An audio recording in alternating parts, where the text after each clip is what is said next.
El descubrimiento de la tumba de Tutankamón fue el hallazgo arqueológico más grande de toda la historia. El faraón Tutankamón se convirtió en un personaje histórico muy importante. Todo el mundo conoce sus majestuosos tesoros de oro, pero más interesante es aún la historia de su trágica niñez, sus extraordinarias aventuras amorosas y su repentina y misteriosa muerte. Ahora las nuevas pistas encontradas nos descubren al hombre que estaba detrás de la máscara de oro, el verdadero Tutankamón. El misterio de Tutankamón.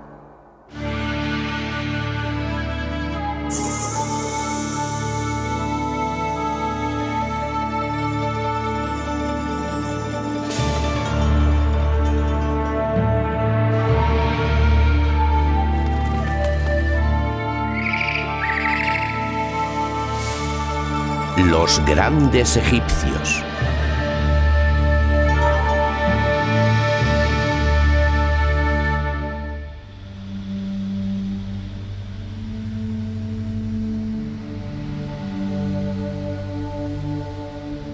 Los antiguos egipcios tenían la costumbre de anotar por escrito todo lo relacionado con sus reyes.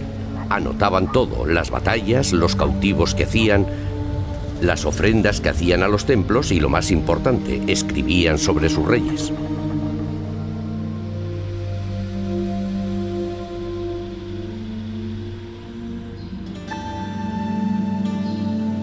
Un egipcio exhibía una lista de los soberanos para impresionar a un extranjero con su civilización. Cuando el gran viajero Heródoto visitó Egipto, dijo: «El sacerdote me leyó los nombres escritos de 330 monarcas de Egipto».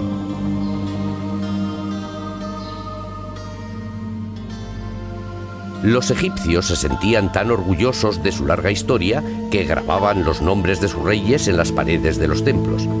La lista de nombres mejor conservada se encuentra en el templo de Seti I en Abidos.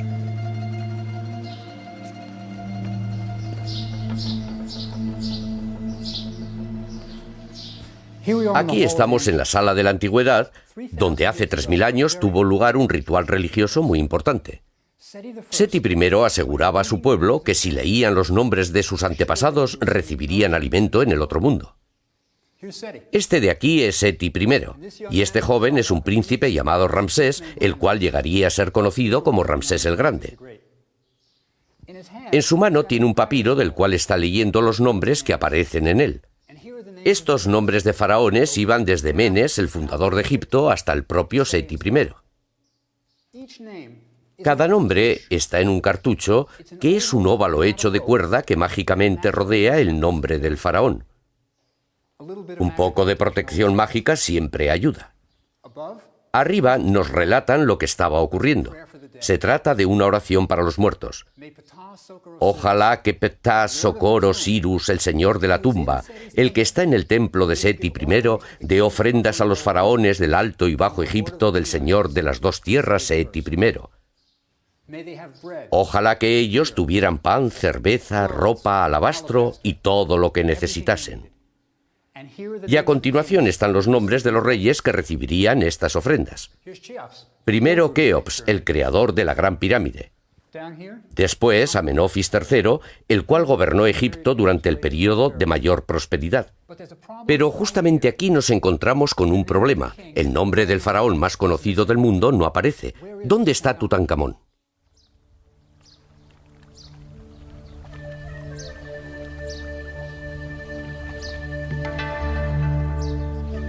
Comenzamos nuestro viaje aquí en Tebas, la antigua capital de Egipto, para poder desvelar el misterio de Tutankamón. Tebas era un lugar de mucha riqueza. Los tributos llegaban continuamente desde Oriente Próximo y el oro desde el sur. Era una época de gloria para Egipto después de llevar más de 1000 años de estabilidad.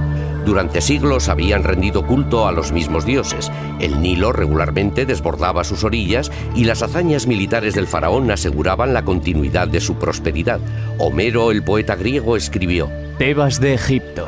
Sus mayores posesiones yacen en sus casas. Tebas, la de las 100 puertas, 200 luchadores con sus caballos y carros estaban dispuestos a luchar por ella. Era una ciudad fascinante, y fue en aquella época en la que Egipto disfrutaba al máximo de su gloria cuando tuvo lugar la conversión religiosa del faraón Akenatón.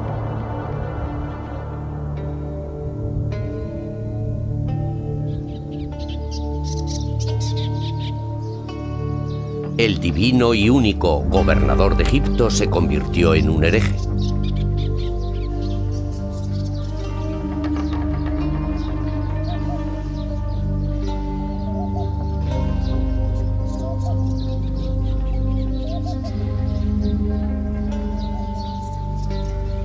Todos los dioses a los que habían adorado hasta entonces fueron reemplazados por uno solo, el dios del sol, Atón.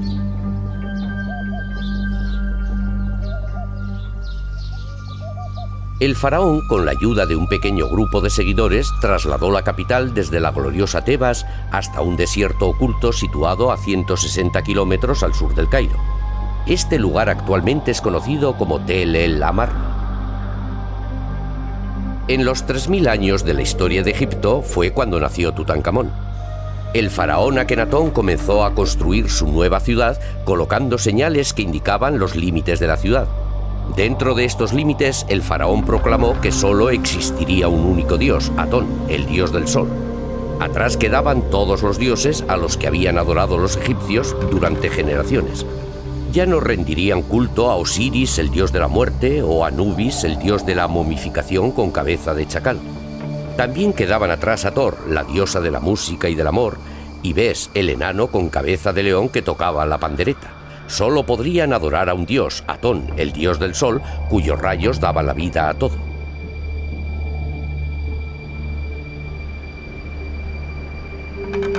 Este fue el entorno religioso en el cual Tutankamón nació, pero estos no fueron los únicos cambios que hizo Akenatón.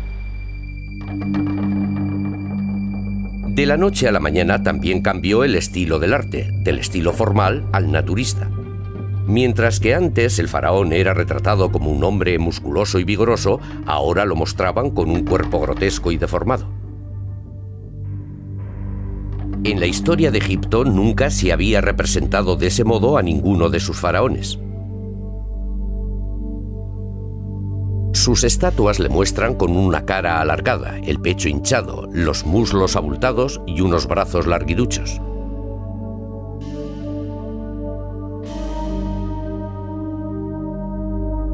Incluso la esposa del faraón, la famosa Nefertiti, era retratada con unos brazos delgados y un cuello demasiado largo.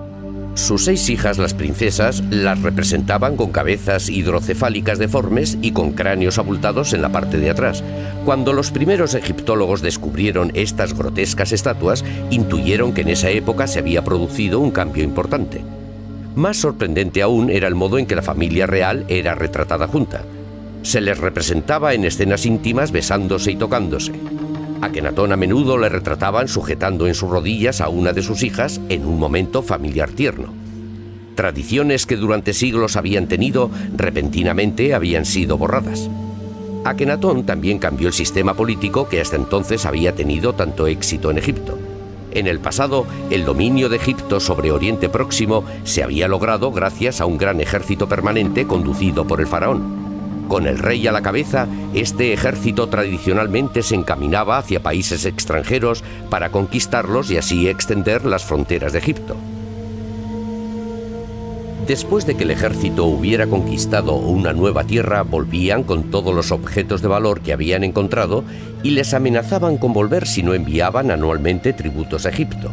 Este era un sistema muy sencillo, pero convirtió a Egipto en un país muy rico. Akenatón se negó a hacer todo eso, simplemente era algo que no le interesaba. En su aislada ciudad, él se dedicaba a adorar al dios Atón y pasaba el tiempo con su esposa Nefertiti y sus niños. Akenatón cambió el papel de líder político que tradicionalmente tenía el faraón por uno religioso. Esta fue una época memorable para Egipto y en este turbulento mundo nació Tutankamón. Al otro lado del río de Amarna, unos excavadores descubrieron una inscripción que afirmaba que el padre de Tutankamón era faraón. ¿Pero cuál de ellos? La respuesta a esta pregunta la encontramos en un lejano valle en el que Akenatón construyó su tumba. Aquí es donde vamos a descubrir al verdadero Tutankamón, el hombre que había detrás de la máscara de oro. La respuesta la encontramos en esta vieja pared. Es difícil apreciarlo, pero fijándonos con detenimiento desvelaremos algunos de los misterios de la historia de Egipto. Esta escena representa la muerte de alguien de la realeza. Como podéis ver aquí arriba hay un bebé en el regazo de su niñera. Y por aquí tenemos un portador de abanicos, lo cual indica que se trata de un nacimiento real. Aquí tenemos a Akenatón y Nefertiti lamentándose. Se están arrojando arena en la cabeza, ya que ese era el modo de demostrar su tristeza en esa época. Esta es la cama en la que murió la princesa y aquí está ella. La muerte de esta princesa permitió a Jeffrey Martin, uno de los mayores egiptólogos del mundo, hacer un importante descubrimiento.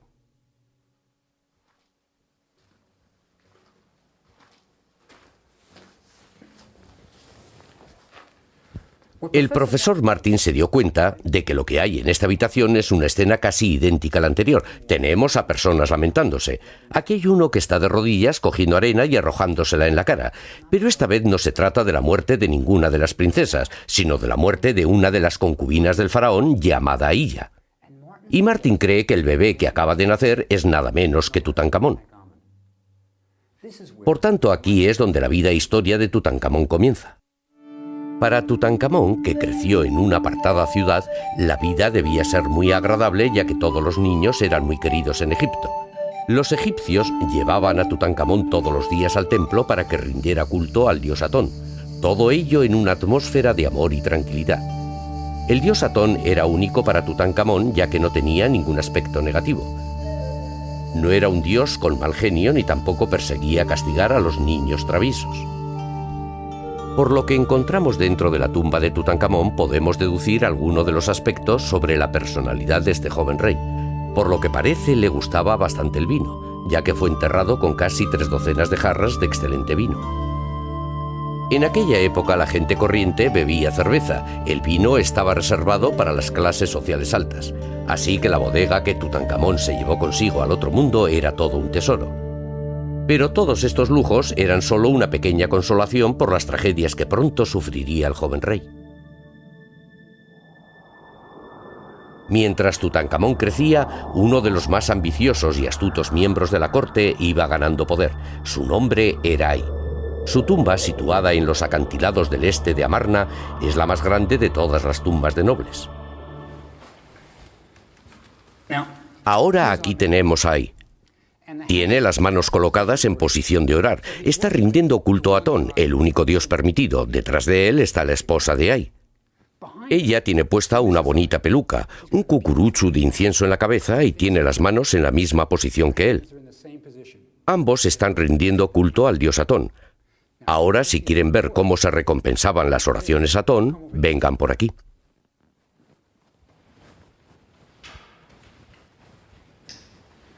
Por aquí hay una escena que muestra cómo eran recompensados en Amarna.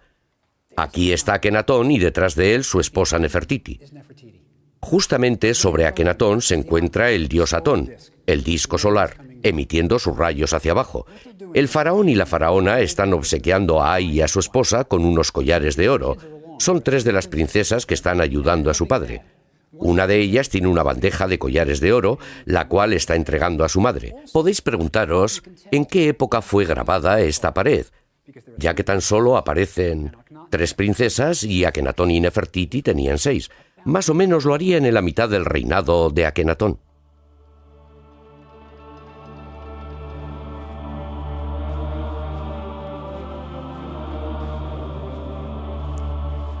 Pero Amarna escondía un misterio. Mirad estas columnas.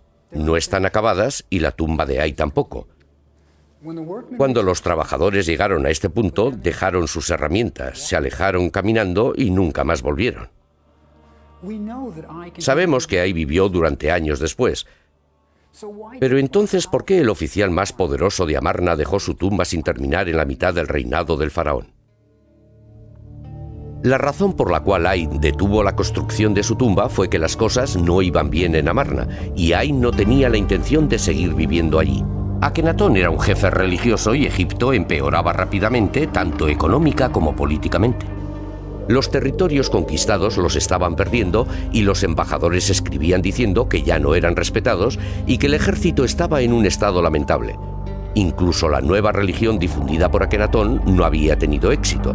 Los egipcios echaban de menos a sus antiguos dioses y finalmente Akenatón y Nefertiti se vieron forzados a sobornar a los habitantes de Amarna para que simularan ser fieles. Después de 17 años de reinado, Akenatón murió por circunstancias desconocidas. Nefertiti dejó de ser mencionada poco antes de la muerte de Akenatón, con lo cual lo que suponemos es que ésta también murió.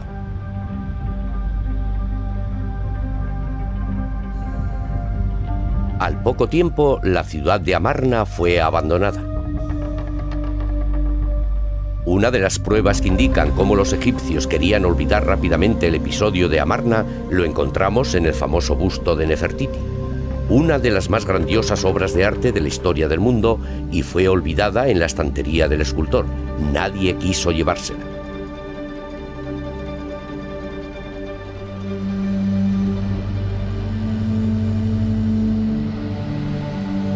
Entonces Egipto ya no tenía ni un rey ni tampoco una reina. El pequeño Tutankamón se casó con su hermanastra Ankesenamen, la cual solo tenía 11 años. De esta forma, el joven Tutankamón, el único varón heredero, se convirtió en faraón. La revolución de Akenatón simplemente fue un cambio demasiado rotundo para lo conservador que era el pueblo egipcio. Así, Tebas, con sus 2 grandes templos, se convirtió de nuevo en la capital de Egipto. Entonces miles de sacerdotes, olvidados durante los 17 años que duró el experimento de Amarna, pudieron finalmente volver a sus rituales y rendir culto a los dioses del antiguo Egipto. Tutankamón, acompañado de su nueva esposa Ankesenamen, se alojó en el palacio de sus antepasados. Imaginad lo que debió suponer para el joven Tutankamón el hecho de ser arrancado del único hogar que él había conocido y de que le llevaran a una ciudad desconocida para él. Así, en esta cámara real, un huérfano de solo 11 años llamado Tutankamón comenzó su reinado como el rey del Bajo y Alto Egipto, el señor de las 2 tierras. Pero con esa edad, el joven Tutankamón no tomaba las decisiones de Estado. Seguramente sería ahí, que había sido ascendido a virrey, el oficial con mayor grado, el que estaba decidiendo el destino de Egipto.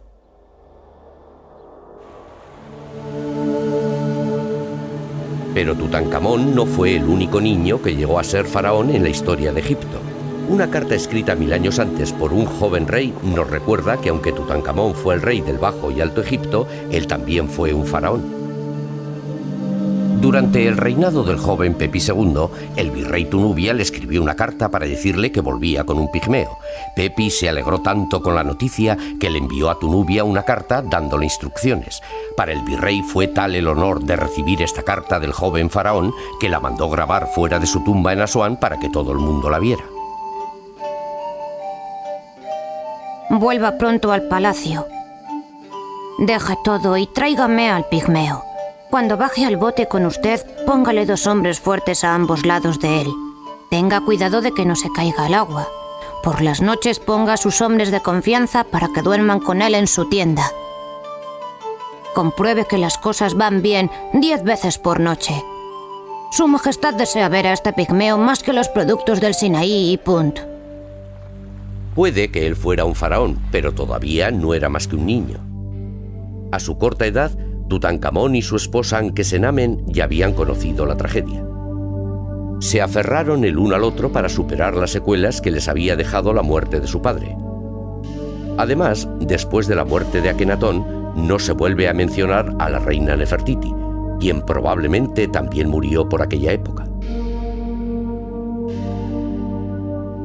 Entonces ellos eran huérfanos y les obligaron a trasladarse a Tebas, dejando atrás su hogar, su religión e incluso los cariñosos recuerdos de su padre, que ahora todos consideraban un hereje. Los objetos encontrados en la tumba de Tutankamón parecen indicar que la pareja era inseparable. Una de las más conmovedoras piezas encontradas en la tumba fue un pequeño santuario de oro, el cual una vez albergó una estatua de Tutankamón. Cada una de las escenas que aparecen en el santuario muestran a Anque-Senamen como una esposa cariñosa y que ayudaba mucho. Las viñetas representan a la pareja real en sus momentos de intimidad, tocándose mutuamente.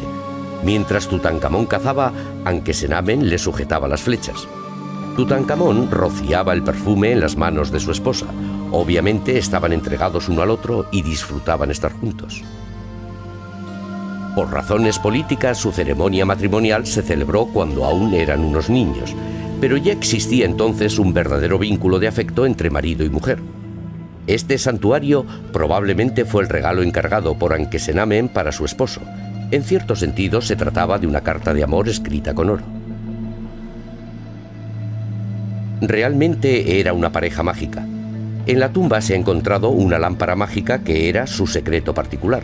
La lámpara es de alabastro y a primera vista no tiene ningún dibujo ni por dentro ni por la parte de afuera, pero cuando se enciende aparece la pareja dibujada en ella. El truco está en que dentro de la lámpara hay una segunda y más pequeña en la cual ha sido pintada la pareja, de manera que solamente puede verse la imagen cuando se enciende la lámpara y se hace traslúcida. En esta esquina del Museo del Cairo nos encontramos con una pista crucial de la historia de Egipto. Esta es una estela que colocaron en el templo Karnak, el centro religioso de Tebas. Poco después de su retorno a Tebas, Tutankamón fue obligado a pedir perdón a los antiguos dioses, y así es como lo hicieron.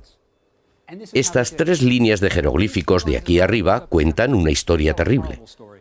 Lo que dicen es: los dioses y diosas de Egipto, desde la isla Elefantina hasta las marismas del delta, habían sido abandonados. Sus santuarios habían caído en el olvido y estaban invadidos con malas hierbas. El pueblo egipcio estaba confuso. Los dioses habían olvidado esta tierra. Lo que básicamente hacían con este anuncio era culpar al padre de Tutankamón de la situación en que estaba Egipto. Cuando pusieron este anuncio público, Tutankamón probablemente solo tenía 12 años. Y estas no son palabras de un niño de 12 años. Alguien estaba culpando a su padre por los problemas de Egipto. Pensad cómo se sentiría Tutankamón. Se debía sentir fatal.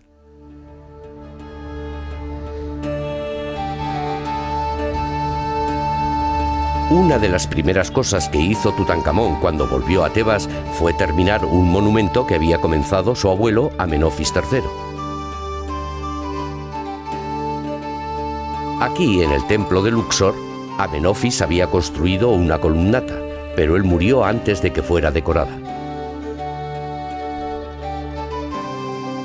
Las escenas que Tutankamón eligió para decorar la columnata eran las del festival más importante y tradicional de Tebas, el Festival de Apet.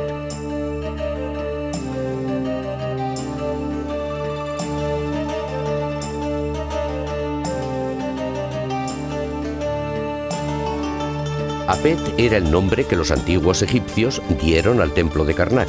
Una vez al año colocaban las estatuas de los 3 dioses más importantes de Tebas, Amón, Mut, Kon, en pequeños santuarios, y las llevaban desde el templo de Karnak hasta Luxor para que todo el mundo las viera.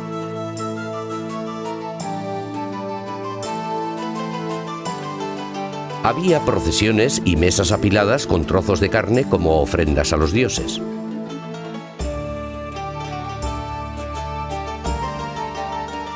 Música, aplausos, canción y baile. Era un día de diversión y Tutankamón lo plasmó todo en la columnata.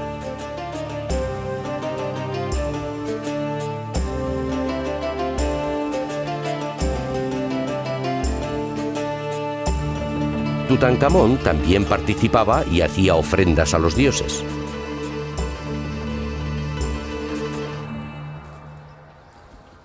Pero aquí tenemos un gran dilema.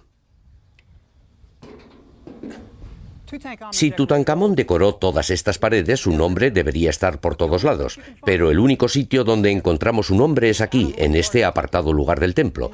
Estos 3 pequeños jeroglíficos deletrean uno de sus nombres, Nebkeperure. Sin ninguna duda, alguien estaba intentando borrar cualquier rastro de Tutankamón. Tutankamón y Anque-Senamen estuvieron siempre muy unidos debido a las tragedias que habían tenido que superar juntos. En la excavación realizada en la tumba de Tutankamón se describió otra de las tragedias que ambos compartirían. Ankesenamen tuvo 2 abortos. Se encontraron 2 pequeños ataúdes de madera en una pequeña habitación fuera de la cámara de sepultura. Dentro de estos había 2 fetos. Howard Carter, el descubridor de la tumba, desenvolvió el más pequeño de ellos y dedujo que aproximadamente tenía 5 meses de madurez. Además, el cuerpo no mostraba señales de haber sido momificado. El segundo feto fue enviado al Dr. Douglas Derry, profesor de anatomía en la Universidad del Cairo. El profesor lo desenvolvió y dedujo que era un feto femenino de 8 meses, el cual sí había sido embalsamado. Derry dijo que había encontrado el alambre que los embalsamadores utilizaban para sacar el cerebro. Estos fetos desaparecieron misteriosamente en el año 1930, pero recientemente el mayor de ellos ha aparecido en el Hospital Casare Laine, donde Derry lo había guardado. Cuando el año pasado encontraron el cuerpo del feto más pequeño, el doctor Fauci Gabala, presidente del Departamento de Anatomía, me invitó a examinar los 2 cuerpos. Y una de las cosas que me asombró es que a menudo decían que las momias fueron examinadas por Howard Carter y luego más tarde por Derry, el profesor de anatomía de la Universidad del Cairo. Sí. Ellos decían que el más pequeño de los 2 fetos, Ankesenamen, tuvo 2 abortos y este es el mayor. Sí. Dijeron que el más pequeño no fue momificado ya que no habían visto ninguna incisión en la parte inferior del abdomen, pero echemos un vistazo por aquí. El más pequeño de los fetos desafortunadamente se ha degenerado mucho, pero encontramos resina en la parte inferior de la cavidad abdominal. La incisión en sí misma no la vemos debido a la degeneración del cuerpo. Y esta resina tiene el mismo color, la misma textura y la misma apariencia que la que encontramos en el otro feto. Sí, claro. Pero el lugar de la incisión no está claro debido a la degeneración del cuerpo. Es muy frágil. Sí, muy frágil. Pensad en la habilidad que tenían que tener los antiguos embalsamadores trabajando en esta diminuta y pequeña niña. Probablemente intentaron sacar los órganos internos a través de una incisión abdominal. Estos egipcios eran increíbles. Hay una masa de lino mezclada con el área oscura de resina. Sí. Esto indica que debería haber sido embalsamada o algo así. Fue momificada sin ninguna duda. Mirando a estas 2 diminutas criaturas, uno no puede evitar preguntarse lo que hubiera ocurrido si los hijos de Tutankamón y Ankesenamen hubieran sobrevivido. Si ellos hubieran tenido un varón heredero, las esperanzas de aquellos que querían ser reyes se habrían perdido, y la historia de Egipto se hubiera cambiado para siempre. Pero acechando entre las sombras estaba la peor de las pesadillas del joven faraón. Poco después de que Tutankamón fuera coronado rey, Ay se convirtió en virrey de Egipto. Indudablemente, Ay ejercía una gran influencia sobre Tutankamón y las decisiones que éste tomaba. Además de aconsejar al rey y administrar justicia, el virrey tenía otro gran poder. Él controlaba el acceso al palacio. Nadie podía entrar o salir sin su conocimiento y permiso.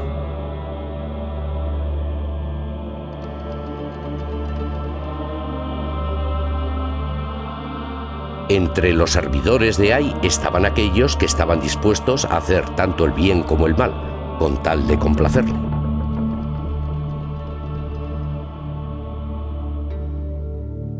Una de las escasas imágenes que tenemos de Tutankamón en su papel de faraón está en la tumba de hoy, su virrey de Nubia.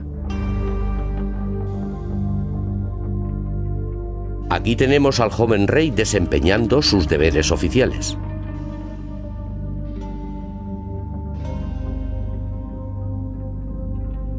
Hoy era un importante oficial de la corte de Tutankamón.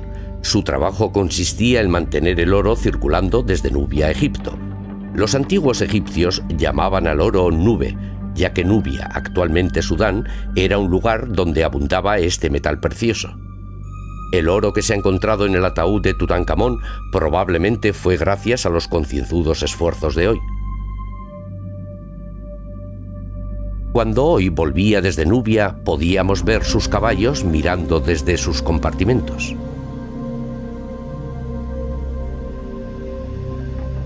En la decoración de la tumba de hoy predominan las representaciones de los ciudadanos de Nubia llevando los tributos a Tutankamón.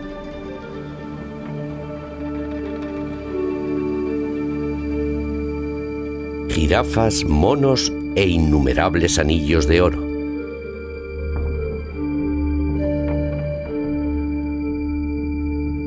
En la época en que hoy fue enterrado, Tutankamón era un joven capaz de pensar por sí mismo y que quizá ya no quería seguir siendo manipulado más tiempo por ahí. Pero esta nueva independencia le costaría mucho sufrimiento.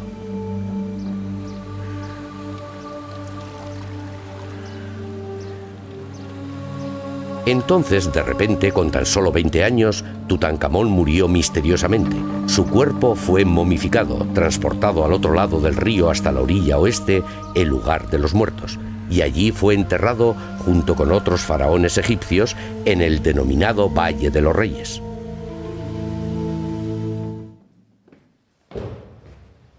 Esta es la tumba más famosa de todo el mundo, pero decepciona a todos los que vienen a verla. No es gran cosa, ¿verdad? Pero nadie esperaba que Tutankamón muriera tan joven y por tanto no hubo tiempo de preparar una tumba más adecuada. Pero aún así encontramos cosas maravillosas en ella, como por ejemplo aquí. Tutankamón todavía está dentro de este sarcófago.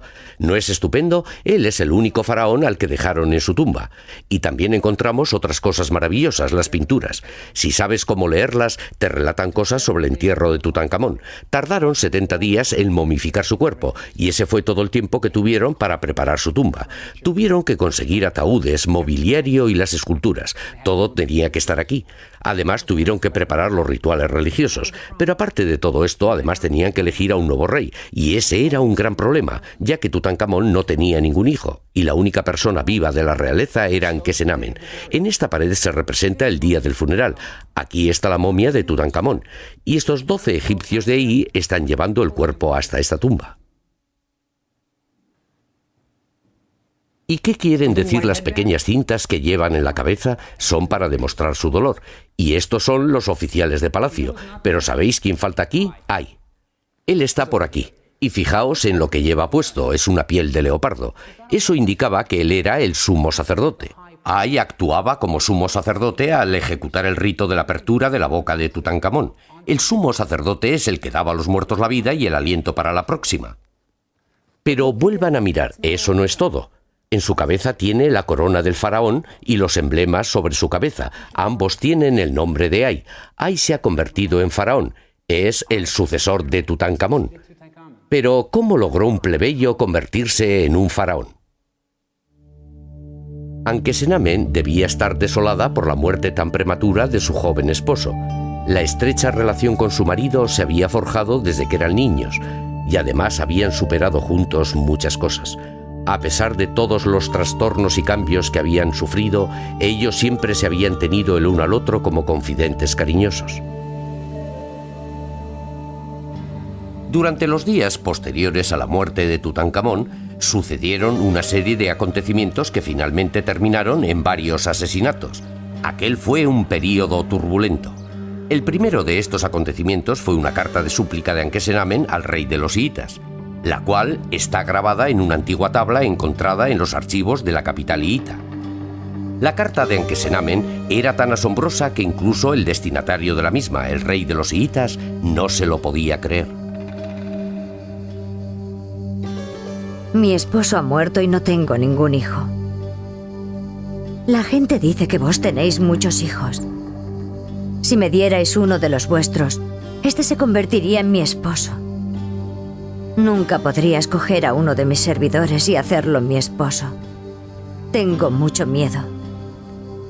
¿Por qué razón Ankesenamen pediría que le enviaran un esposo desde una ciudad que estaba fuera de las fronteras de Egipto y que tradicionalmente era enemiga? El rey de los hiitas rechazó la petición pensando que se trataba de algún truco. Desesperada, Ankesenamen volvió a escribirle.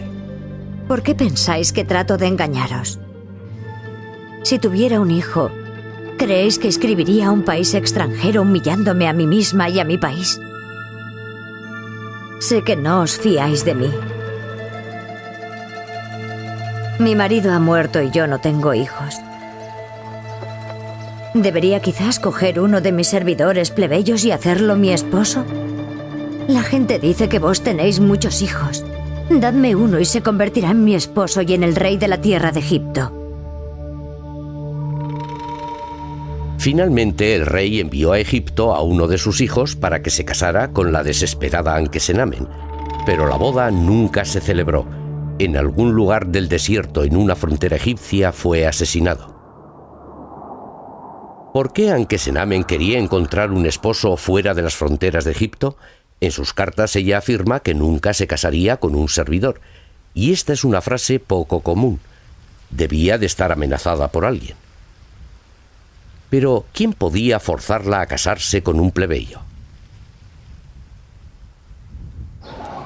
La respuesta a esta pregunta fue encontrada después de más de 3000 años en la tienda de un famoso comerciante de antigüedades. En la primavera de 1931, Percy Newberry, un egiptólogo, encontró en el almacén un anillo con 2 inscripciones. Una pertenecía a Ankesenamen y la otra a Ay. Newberry inmediatamente escribió a Howard Carter contándole su hallazgo. Mi querido Carter, te interesará saber que acabo de encontrar un anillo que tiene la inscripción de Ankesenamen junto a la del rey Ay. Esto solo puede indicar que el rey Ay se casó con Ankesenamen, la viuda de Tutankamón. El viejo Ay era el plebeyo al que Ankesenamen quería evitar tan desesperadamente. Sus urgentes cartas al rey de los hiitas, el anillo descubierto por el profesor Newberry y las escenas de Ay en la pared de Tutankamón confirman que Ay sucedió a Tutankamón en el trono como rey de Egipto al casarse con la joven y asustada viuda.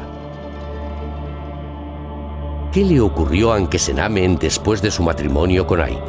Cuando el profesor Newberry descubrió el anillo que probaba el matrimonio entre el anciano Ay y la joven Ankesenamen de tan solo 21 años, escribió a Howard Carter.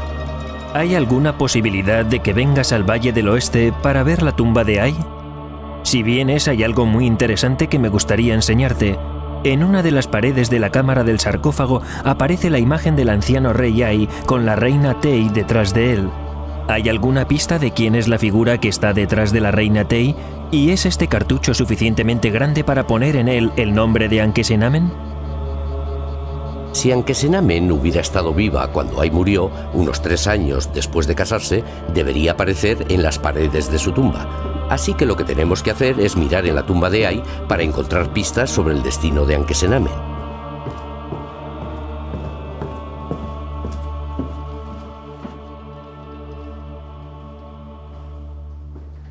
Ay tenía pintadas en las paredes de su tumba varias representaciones. Estas son religiosas, representan a los dioses dando la bienvenida a Ay y a su pueblo orando por él. Pero la escena en la que el profesor Newberry estaba interesado, aquella que hablaba sobre Ankesenamen, estaba por aquí.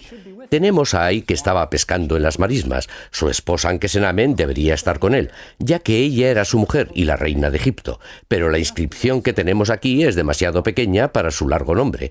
Tiene el tamaño justo para el nombre de la primera esposa de Ay, Tey. Y esta borrosa figura es Tey, y no hay espacio para Ankesenamen detrás de ella. Además, los jeroglíficos nos cuentan que Tey era la reina de Egipto. ¿Qué le ocurrió entonces a Ankesenamen? Para que Tey fuera reina, Ankesenamen tenía que haber muerto. En consecuencia, solo podemos imaginarnos que Ankesenamen sufrió una muerte similar a la del príncipe de los hiitas y a la de Tutankamón. Fue asesinada. ¿Estamos hablando de un asesino en serie?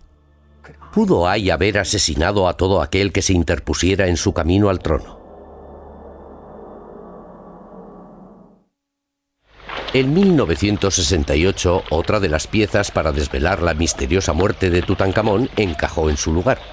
El doctor Harrison, un anatomista inglés, llevó a cabo un examen médico único. Era la primera vez desde 1920 que las autoridades egipcias permitían abrir el sarcófago de Tutankamón.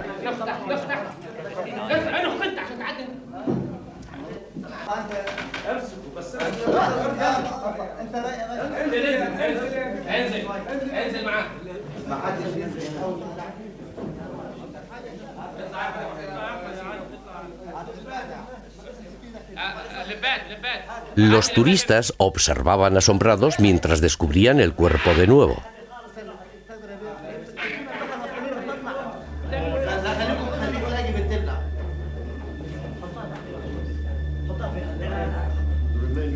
Estamos examinando el cuerpo.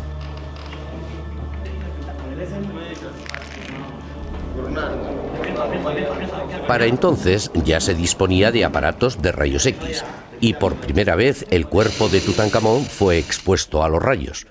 Los resultados fueron reveladores, ya que Harrison descubrió que Tutankamón tenía un golpe en la parte de atrás del cráneo. Esto está dentro de los límites normales.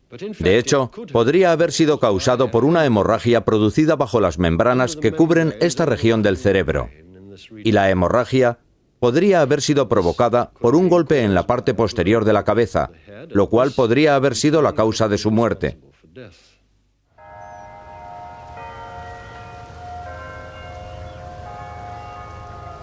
Desde que Harrison llevó a cabo esta investigación hace 30 años, nadie ha vuelto a revisar los resultados obtenidos. Así que decidí hacerme con una copia de los rayos X de Tutankamón y la llevé a un conocido radiólogo de mi escuela, la CW Post Campus de la Universidad de Long Island. Muy bien. Aquí está.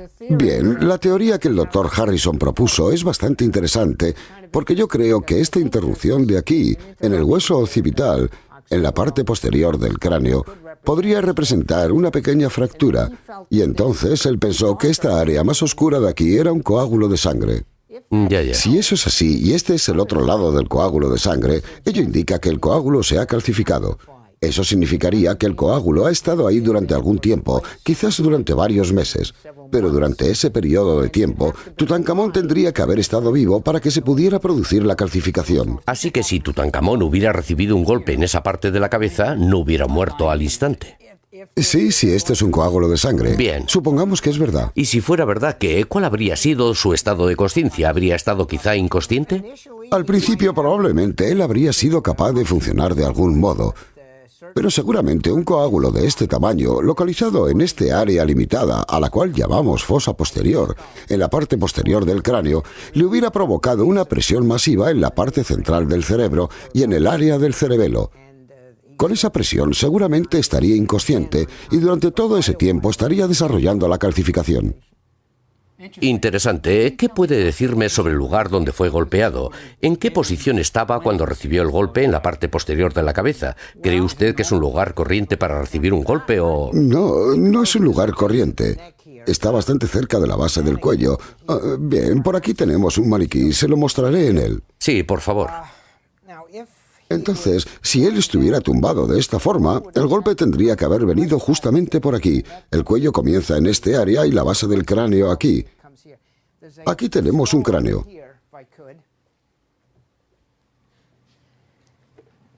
Si le ponemos en la misma posición, el cuello, la espina cervical estaría aquí, y el área donde creemos que está la fractura está justamente por aquí. Así que el golpe tendría que haber venido más o menos por aquí. Así que él podía estar durmiendo cuando recibió el golpe. O podría haber tenido la cabeza en esta posición y ser golpeado así. Entonces Tutankamón quizá quedó inconsciente. Puede que incluso estuviera un mes o dos en este estado y luego murió. Correcto. Interesante, gracias. Gracias a ti.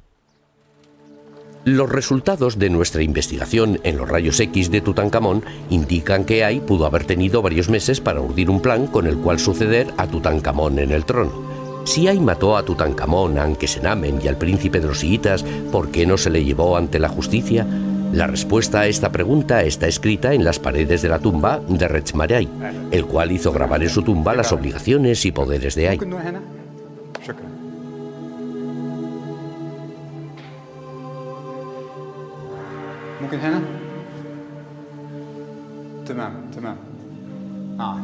En estas palabras está la clave. Permitir que nadie juzgue al virrey. Es él quien debería castigar al malhechor. En otras palabras, nadie castigó a Ay. No tenemos pruebas concluyentes, pero lo que sí está claro es que Tutankamón, Ankesenamen y el joven príncipe de los hiitas tuvieron que morir todos en unos pocos meses para que Ay pudiera convertirse en faraón. Además, Ay, al ser el virrey, era el único que podía haber organizado el asesinato de Tutankamón dentro del palacio. El que pudo organizar el asesinato del joven príncipe hiita, y solo él quien obligó a Ankesenamen a casarse con él y después la mató. Además, esta sospechosa secuencia de acontecimientos que tuvieron lugar en Tebas hace 3000 años, todos beneficiaban a Ay. Los esfuerzos de Ay por suceder en el trono a Tutankamón no le sirvieron de mucho, ya que murió 3 años después de convertirse en rey. Su tumba fue robada, su momia destrozada. También fue borrado su nombre, y los objetos valiosos que él planeaba llevarse a la otra vida fueron robados. Actualmente su nombre es desconocido, solamente le recuerdan los egiptólogos porque sucedió a Tutankamón en el trono. Los antiguos egipcios estaban tan dolidos por lo que el padre de Tutankamón había hecho que eliminaron todos los restos de Tutankamón. Por esa razón, la inscripción de Tutankamón no aparece en las paredes de Abidos, en las cuales están grabadas los nombres de todos los reyes de Egipto. También por esa razón su nombre fue borrado de la columnata del templo de Luxor que él mismo decoró. A pesar de todo eso, su nombre todavía perdura. Su pequeña tumba en el Valle de los Reyes, pronto olvidada con el entierro de otro faraón, ha permanecido intacta durante 3000 años. Tutankamón, que tanto sufrió en vida, yace ahora en su tumba y es el único faraón que sigue enterrado en el Valle de los Reyes. La antigua oración egipcia se hizo realidad solo para él. Ojalá que el Señor de las dos tierras, Rey del Alto y Bajo Egipto, Nebkeperure, Tutankamón, tenga vida, salud y prosperidad para siempre.